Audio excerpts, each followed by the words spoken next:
কলকাতা কালাইডোস্কোপ। একদিন আমি কুহুকে নিয়ে গড়িয়াহাট দিয়ে যাচ্ছিলাম। ভিড় রাস্তায় হাঁটতে হাঁটতে হঠাৎ করে কুহু বলে উঠল, আচ্ছা দাদা, দেখো ফুটপাত থাকতে লোকজন কেন যে রাস্তা দিয়ে হেঁটে যায়? ফুটপাত তো হাঁটার জন্য, তাই না? ঠিকই, ফুটপাত দেশের সব জায়গায় রয়েছে।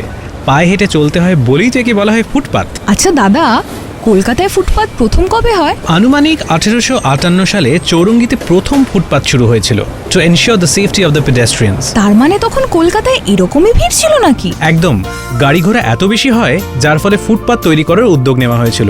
আর ঠিকই তো, ফুটপাত থাকলে সেটা দিয়েই তো হাঁটা উচিত। অনেকে রাস্তা দিয়ে হেঁটে যায়, যেটা ভীষণ রিস্কি। ইয়েস, প্লিজ নিয়ম মেনে চলুন। ফুটপাত হাঁটার জন্য আর রাস্তা গাড়ি চালানোর জন্য। এমন সব কলকাতার জানা অজানা তথ্য নিয়ে আমি অরিজিৎ থাকবো কলকাতা ক্যালাইডোস্কোপে, exclusively on YouTube/919 Friends FM podcast.